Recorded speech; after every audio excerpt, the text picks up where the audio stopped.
Please subscribe and don't forget to press the bell icon to get notified whenever we upload a new video.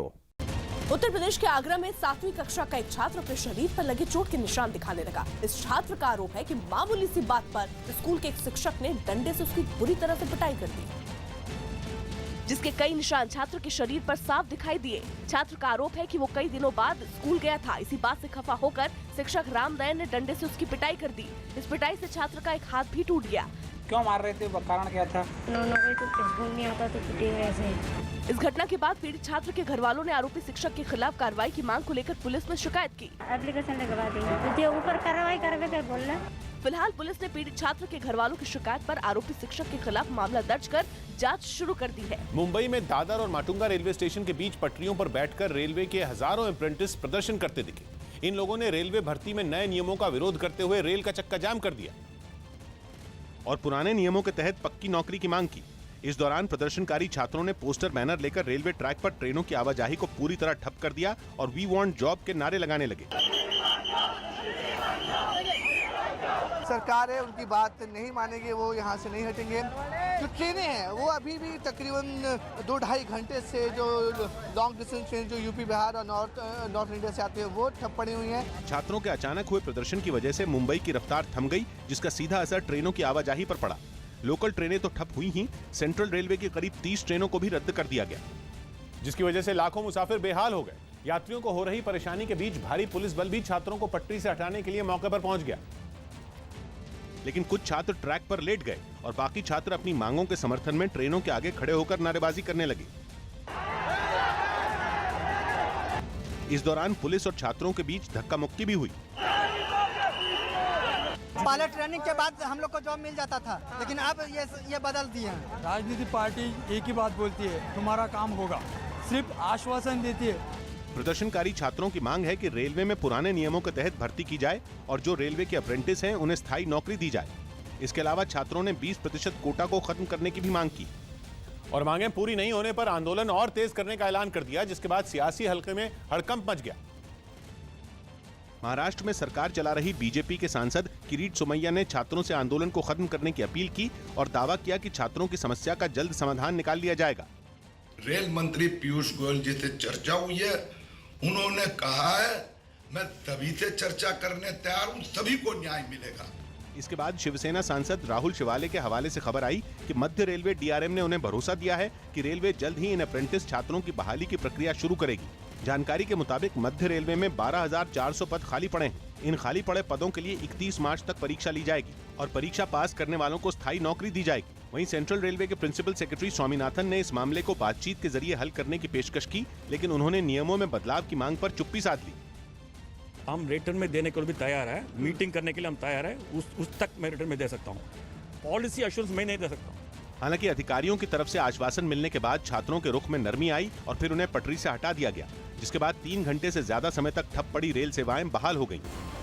UP की फूलपुर और गोरखपुर लोकसभा सीटों पर हुए उपचुनाव में मिली हार के बाद बीजेपी के सामने नई चुनौती खड़ी है। ये चुनौती आने वाले वक्त में 5 लोकसभा सीटों पर होने वाले उपचुनाव की है और बीजेपी के लिए चिंता की बात यह है कि लगातार उपचुनाव हारने की वजह से लोकसभा में उसके सदस्यों की गिनती घट रही है। साल 2014 के आम चुनाव के बाद बीजेपी के पास लोकसभा में 282 सदस्य थे, लेकिन अब ये गिनती घटकर 274 रह गई, जो 272 के मैजिक फिगर से केवल 2 ज्यादा है।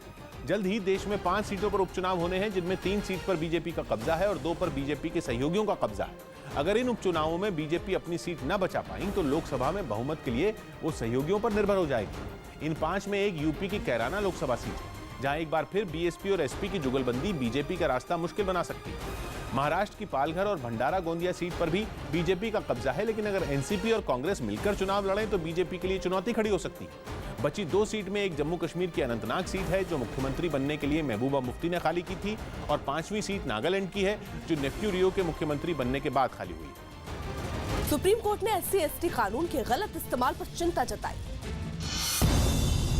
सुप्रीम कोर्ट ने SC/ST कानून के गलत इस्तेमाल पर चिंता जताते हुए कहा कि किसी कानून का इस्तेमाल ऐसा ना हो जिससे समाज में बंटवारे को बढ़ावा मिले। 2G मामले में पटियाला हाउस कोर्ट से बरी किए गए पूर्व दूरसंचार मंत्री ए राजा और कनिमोई समेत सभी लोगों के खिलाफ CBI की अपील पर दिल्ली हाईकोर्ट में सुनवाई होगी। आज होने वाली मोदी कैबिनेट की बैठक में नेशनल हेल्थ प्रोटेक्शन स्कीम यानी आयुष्मान भारत को मंजूरी मिल सकती है। राज्यसभा चुनावों से पहले आज बीजेपी ने अपने सभी विधायकों और राज्यसभा उम्मीदवारों को डिनर पर बुलाया, जबकि समाजवादी पार्टी ने भी अपने विधायकों के लिए डिनर का आयोजन किया है। छेड़छाड़ के आरोपी जवाहरलाल नेहरू विश्वविद्यालय के प्रोफेसर अतुल जोहरी को गिरफ्तारी के बाद पटियाला हाउस कोर्ट से जमानत मिल गई। रांची के रिम्स में भर्ती लालू प्रसाद यादव को जांच के बाद एम्स में इलाज की सलाह दी गई, जिसके बाद उन्हें दिल्ली लाया जाएगा। बिना विधानसभा की इजाजत के एनसीपी विधायक जयंत पाटिल के खिलाफ केस दर्ज करने पर नवी मुंबई के कमिश्नर हेमंत नगराले को निलंबित कर दिया गया। यूजीसी यानी विश्वविद्यालय अनुदान आयोग ने 5 केंद्रीय और 21 राज्य विश्वविद्यालयों सहित 62 उच्च शैक्षणिक संस्थाओं को पूर्ण स्वायत्तता दी है, जिससे अब वो दाखिला प्रक्रिया, फीस की संरचना और पाठ्यक्रम तय करने के लिए आजाद होंगे। यूपी के मेरठ में कुछ पुलिस वाले एक गोदाम में छापेमारी करते नजर आए। आरोप है कि ऑनलाइन शॉपिंग के जरिए वहां से नामी कंपनियों के ब्रांड का इस्तेमाल कर नकली फुटबॉल और वॉलीबॉल बेची जाती थी, जिसकी सूचना मिलने पर पुलिस ने वहां छापेमारी कर भारी मात्रा में नामी कंपनियों के स्टिकर लगी फुटबॉल और वॉलीबॉल बरामद की। आरोप है कि खेल का सामान बनाने वाली कंपनी को जानकारी मिली थी कि उसके ब्रांड की नकल की जा रही है और नकली सामान बाजार में धड़ल्ले से असली बताकर बेचा जा रहा है, जिसके बाद गुरुग्राम की कंपनी ने पुलिस में इस फर्जीवाड़े की शिकायत की। अमेज़ॉन इंडिया प्लेटफॉर्म पे लगभग साल भर पहले हमें एसआर ट्रेडर्स के नाम से ये पार्टी डुप्लीकेट फुटबॉल्स और वॉलीबॉल्स कॉस्को नीविया ब्रांड के बेचती हुई पाई गई। फिलहाल पुलिस ने नकली सामान बेचने के आरोप में शोभित अग्रवाल नाम के व्यक्ति को गिरफ्तार किया है और उससे पूछताछ कर उसके दूसरे साथियों को पता लगाया जा रहा है। इराक में 39 भारतीयों की हत्या के बाद भारत में उनके परिवार में गम का माहौल है। जालंधर के रहने वाले बलवंत राय के घर में मातम का माहौल है। बलवंत राय की आतंकियों ने हत्या कर दी थी, जबकि बिहार के उन 2 लोगों की भी पहचान हुई जिन्हें आतंकियों ने मौत की घाट उतार दिया। संतोष सिंह और विद्याभूषण तिवारी सिवान के रहने वाले थे, जो इराक में कंस्ट्रक्शन का काम करने के लिए गए थे। अभी तक कोई हम लोगों का सहयोग नहीं मिला है। क्या मांग करेंगे?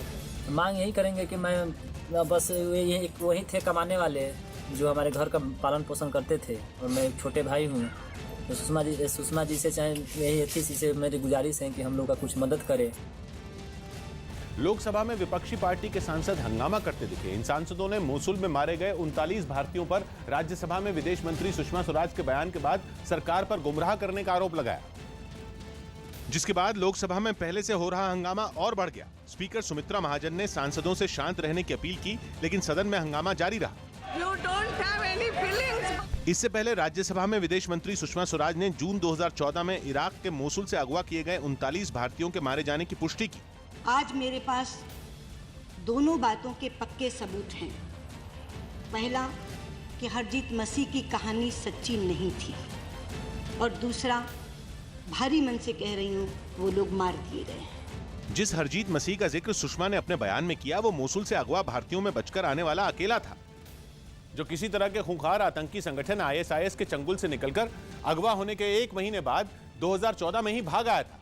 उस वक्त हरजीत मसीह ने सभी भारतीयों के मारे जाने का दावा किया था और उनकी हत्या की पूरी कहानी बयां की थी। हरजीत मसीह का दावा था कि आईएसआईएस के आतंकी सभी अगवा भारतीयों को जंगल में ले गए थे। इसके बाद एक लाइन में खड़ा कर सभी लोगों को गोली मार दी गई, जबकि हरजीत ने साफ किया था कि पैर में गोली लगने से वो बच गया था। लेकिन सुषमा स्वराज ने हरजीत मसीह की कहानी को मनगढ़ंत बताया। ये सारी कॉक एंड बुल स्टोरी थी, लेकिन हरजीत मसीह की कहानी सच नहीं थी। वो अली बनके पहले ही निकल गया था। सुषमा पहले भी संसद में हरजीत के दावे को नकार चुकी हैं। यही नहीं, 28 जुलाई 2017 को उन्होंने संसद में बयान भी दिया था। तब सुषमा ने सबूत नहीं होने का हवाला देते हुए अगवा भारतीयों की मौत की पुष्टि करने से इनकार कर दिया था। लेकिन 2014 में मोसुल में अगवा होने के 4 साल बाद आखिरकार 39 भारतीयों के मारे जाने पर खुद उन्होंने मोहर लगाई। दावा है कि विदेश राज्य मंत्री वीके सिंह ने इराक के अधिकारियों की मदद से अगवा भारतीयों के शवों को खोजा। डीप पेनिट्रेशन रडार से दिखाई पड़ा कि नीचे बॉडीज हैं। तो जनरल साहब ने कहा इराक की अथॉरिटीज को कि इसको खुदवाइए। इसके बाद लापता लोगों के परिवार वालों के साथ इन शवों के डीएनए मैच कराए गए। इनमें 38 लोगों के डीएनए पूरी तरह मैच हो गए, जबकि एक और डीएनए सैंपल भी 70% मैच हो चुका है। उन्होंने हमें खबर दी कि 38 लोगों का डीएनए मैच हो गया है और 39वें का डीएनए 70% मैच हुआ है।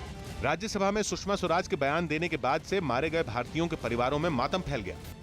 मध्य प्रदेश के सागर में आईजी ऑफिस पहुंची रेप पीड़िता एक महिला पुलिस के रवैये से नाराज नजर आई। इस महिला का दावा है कि वो बीते 6 महीने से इंसाफ के लिए दर-दर की ठोकर खाने को मजबूर है। लेकिन आरोप है कि पुलिस में शिकायत के बाद भी अभी तक आरोपी के खिलाफ कार्रवाई नहीं हुई। इसी बात से नाराज रेप पीड़ित महिला ने आईजी ऑफिस में खुदकुशी की कोशिश की, लेकिन मौके पर मौजूद लोगों ने उसे रोक लिया। आत्महत्या कर रहा था कि जब इंसाफ नहीं मिल रहा तो हमारी मौत का तमाशा देखो। पीड़ित का दावा है कि आरोपी के संबंध रसूखदार लोगों से है, इसलिए पुलिस कार्रवाई करने से कतरा रही है।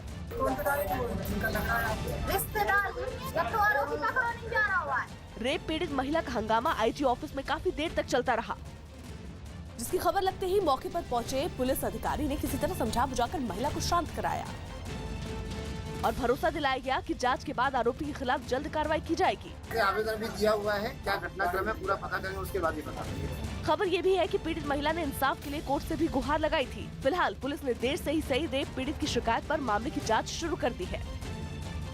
तमिलनाडु के तिरुनेलवेली में विश्व हिंदू परिषद की राम राज्य रथ यात्रा का रथ खड़ा नजर आया। 13 फरवरी को उत्तर प्रदेश के अयोध्या से शुरू हुई इस यात्रा का समापन रामेश्वरम में होना था, लेकिन तमिलनाडु में इसे लेकर विवाद हो गया, जिसके बाद तिरुनेलवेली शहर में 23 मार्च तक धारा 144 लगा दी गई। इस दौरान लोगों की भीड़ देखते हुए रथ की सुरक्षा में पुलिसकर्मी भी तैनात कर दिए गए। विश्व हिंदू परिषद की राम राज्य रथ यात्रा मंगलवार को जब तिरुनेलवेली पहुंची तो डीएमके नेता एमके स्टालिन ने तमिलनाडु सरकार से इस यात्रा को रुकवाने की मांग कर डाली। स्टालिन की दलील है कि रथ यात्रा से राज्य में सांप्रदायिक सौहार्द और शांति व्यवस्था को खतरा है, लेकिन डीएमके की ये दलील बीजेपी को रास नहीं आई और पार्टी ने राम राज्य रथ यात्रा के विरोधियों को निशाने पर ले लिया।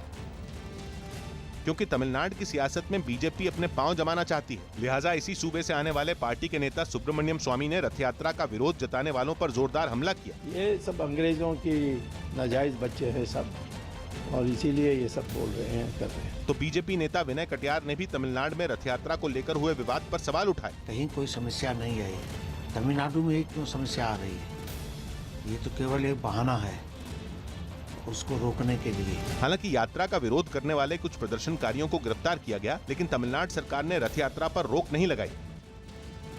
हरियाणा के करनाल में एक बेकाबू ट्रक एक कार को टक्कर मारने के बाद आगे बढ़ गया। जिस वक्त ये हादसा हुआ उस दौरान वहां पहले से हो चुके एक हादसे को कवरेज करने के लिए कुछ मीडिया कर्मी मौजूद थे, जिनके कैमरे में ये हादसा रिकॉर्ड हुआ। ट्रक से टक्कर लगने के बाद कार सड़क के किनारे लग गई और ट्रक आगे निकल गया। चश्मदीदों ने दावा किया कि कुछ दूरी पर ट्रक को रोककर ट्रक ड्राइवर ने भागने की कोशिश की, लेकिन लोगों ने उसे धर दबोचा और उसकी पिटाई शुरू कर दी।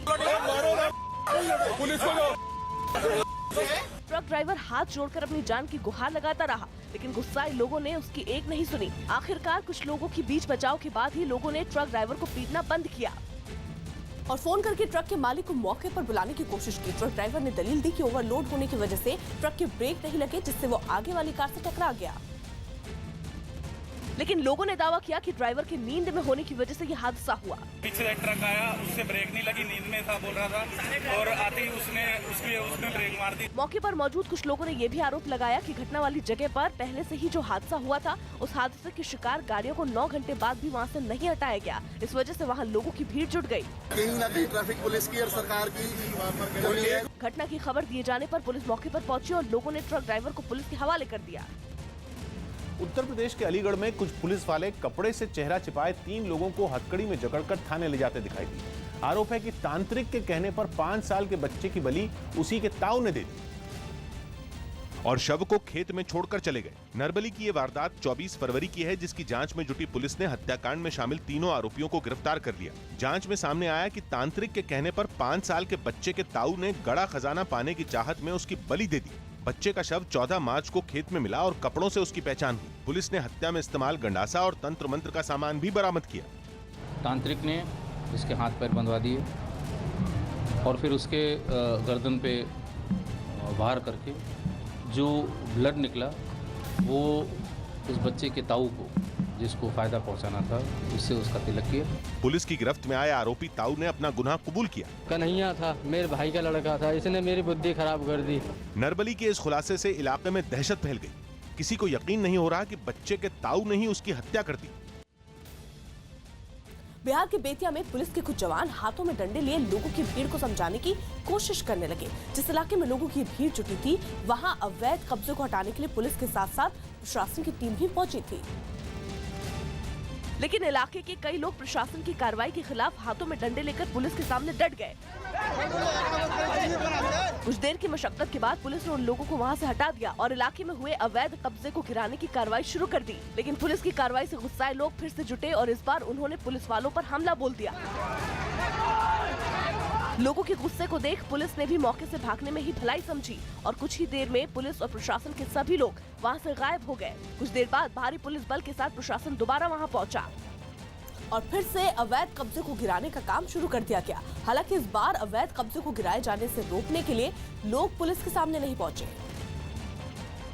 लेकिन कुछ लोगों ने प्रशासन का पुतला जलाकर विरोध जरूर दर्ज कराया। प्रशासन की कार्रवाई से गुस्साए कुछ लोगों ने ये आरोप भी लगाया कि अवैध कब्जे को गिराने से रोकने के दौरान पुलिस ने कुछ महिलाओं के साथ मारपीट की।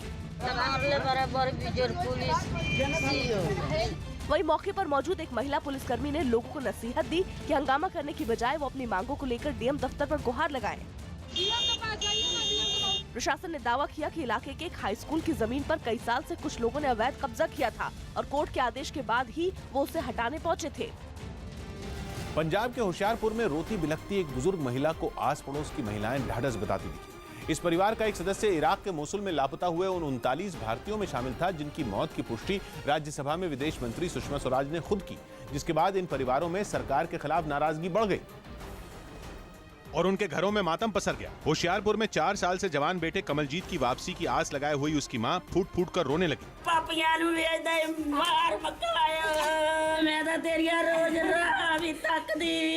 कमलजीत के घर से रोने की आवाज सुनकर पड़ोस में रहने वाली महिलाएं वहां जुटी और बूढ़ी मां का हौसला बढ़ाने लगी। इस दौरान कमलजीत की मां संतोष कुमारी ने आरोप लगाया कि इस घटना के बाद विदेश मंत्री सुषमा स्वराज ने उनको मिलने का वक्त नहीं दिया। अभी तक सरकार ने दसिया नहीं असली की हैगा की नहीं। सुषमा स्वराज ने जो पहला गल हुई उस तो बाद कोई गलबात नहीं हुई।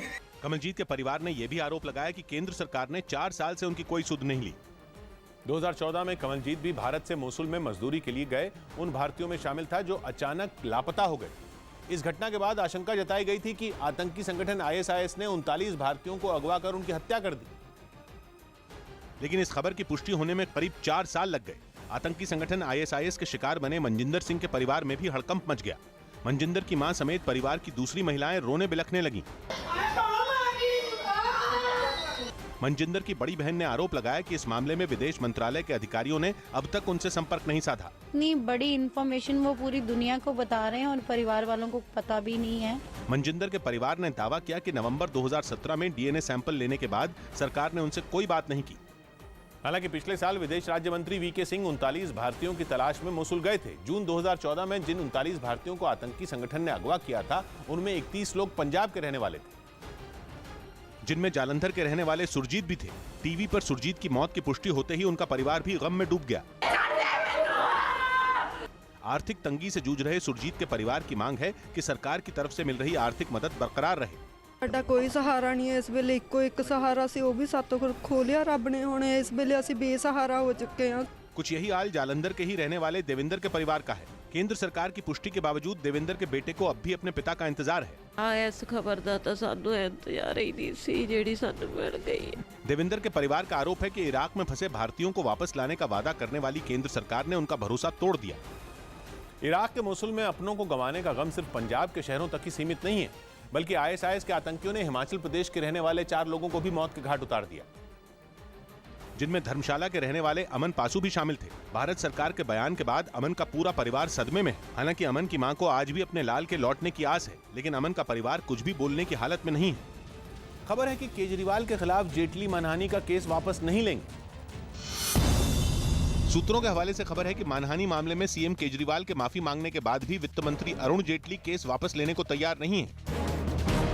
बिहार के भागलपुर में 2 गुटों के बीच झड़प के मामले में केंद्रीय मंत्री अश्विनी चौबे और गिरिराज सिंह की गिरफ्तारी की मांग को लेकर आरजेडी ने बिहार विधानसभा के बाहर हंगामा किया।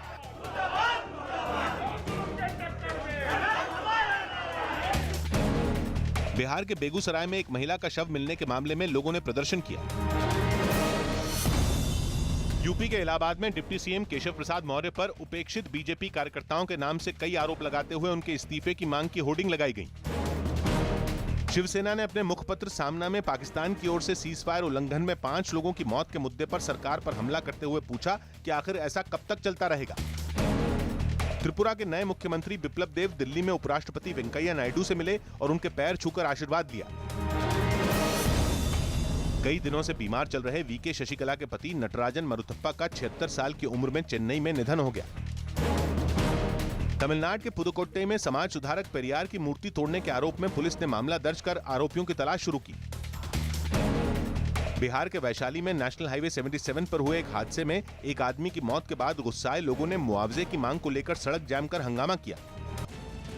राजस्थान के जयपुर में 3 बदमाश पुलिस की गिरफ्त में खड़े नजर आए। पुलिस ने दावा किया कि ये तीनों बदमाश गाड़ियों की चोरी करने वाले गिरोह से जुड़े हुए थे, जिसका भंडाफोड़ कर पुलिस ने तीनों को गिरफ्तार कर लिया। गिरफ्त में आए बदमाशों से पुलिस को चोरी की कुछ गाड़ियां भी बरामद हुई। पूछताछ में पुलिस को पता चला कि गाड़ियों को चुराने के बाद उनके सारे पुर्जे खोल दिए जाते थे और फिर अलग अलग पुर्जों को बेचा जाता था। इस गैंग का मुख्य जो व्यक्ति है वो है असलम बग्गा, जिसे हमने गिरफ्तार किया है। पुलिस ने ये दावा भी किया कि केवल जयपुर के पास के इलाकों में ही ये गिरोह 1.5 दर्जन से ज्यादा गाड़ियों की चोरी कर चुका था, जिनमें ज्यादातर पुलिस ने बरामद कर ली है। उत्तर प्रदेश पुलिस ने 25,000 के इनामी बदमाश को मार गिराया। उत्तर प्रदेश के चंदौली में पुलिस ने मुठभेड़ में वाराणसी के रहने वाले एक 25,000 के इनामी बदमाश बीरेन बिनवंशी को मार गिराया। मध्य प्रदेश के जबलपुर में एक बच्ची की गला रेतकर हत्या करने के आरोपी की नाराज भीड़ ने जमकर पिटाई की। छत्तीसगढ़ के राजनंद गांव में एक लड़की पर अपने प्रेमी के साथ मिलकर अपनी नानी की हत्या करने और शव को घर के पीछे दफनाने का आरोप लगा। राजस्थान के अजमेर में एक आदमी पर संपत्ति के विवाद में अपनी मां और भाई पर जानलेवा हमला करने का आरोप लगा। उत्तर प्रदेश के उन्नाव में एक लड़के पर एक तरफा प्यार में लड़की की चाकू मारकर हत्या का आरोप लगा। मध्य प्रदेश के सागर में आरोपी पर कार्रवाई न करने का आरोप लगाकर एक रेप पीड़िता ने आईजी के दफ्तर में केरोसिन डालकर खुदकुशी की कोशिश की। बिहार के बेतिया में अतिक्रमण हटाने गई टीम पर लोगों ने हमला कर दिया, जिसमें एक जेसीबी चालक घायल हो गया, जिसके बाद पुलिस ने भीड़ को काबू में करने के लिए लाठीचार्ज किया। मध्य प्रदेश के सीधी में पुलिस ने धारा 151 के तहत गिरफ्तार किए गए 46 बदमाशों को सरेआम सड़कों पर घुमाया, उनसे उठक बैठक करवाई और उनमें से कई की डंडों से पिटाई भी की। उत्तर प्रदेश के मुजफ्फरनगर में कुछ लोग एक लड़के के कपड़े उतारकर उसे बाजार में घुमाते नजर आए। इस लड़के पर छेड़छाड़ का आरोप लगाते हुए लड़के के घर वालों ने उसे बुरी तरह से पीटा और फिर उसे बिना कपड़ों के सरे बाजार घुमाया। आरोप है कि इस दौरान लड़की के घर वालों ने आरोपी लड़के के साथ बुरी तरह मारपीट की, जिससे आरोपी घायल हो गया और फिर लड़की के घर वाले उसे अस्पताल लेकर गए, जहां आरोपी लड़के के घर वाले भी पहुंच गए और फिर दोनों पक्षों में जमकर मारपीट हुई। इस बात की भनक लगते ही पुलिस टीम अस्पताल पहुंची और आरोपी लड़के को हिरासत में लेकर थाने ले गई। जानकारी मिली है कि आरपुरी में कोई स्टैंडर्ड रेस्टोरेंट है, वहाँ पर कोई लड़का लड़की बैठे हुए थे। लड़की के परिजन वहाँ पहुँच गए। उसके परिजन जो लड़का जिस लड़की के साथ बैठा था उसे पकड़कर जिला अस्पताल ले गए, जहाँ पर लड़के पक्ष के लोग भी पहुँच गए इमरजेंसी में और लड़के लड़की के बीच में मारपीट कहन सुनन टाइप का झगड़ा बन गया। दिल्ली पुलिस की क्राइम ब्रांच के हत्थे 3 शातिर चोर चढ़े। दिल्ली पुलिस की क्राइम ब्रांच ने सेना के बड़े अधिकारियों के घरों में चोरी करने के आरोप में सेना के एक निलंबित कर्मचारी समेत 3 लोगों को गिरफ्तार किया। उत्तर प्रदेश के आगरा में एक टीचर पर 7वीं कक्षा के एक छात्र को बुरी तरह से पीटने का आरोप लगा।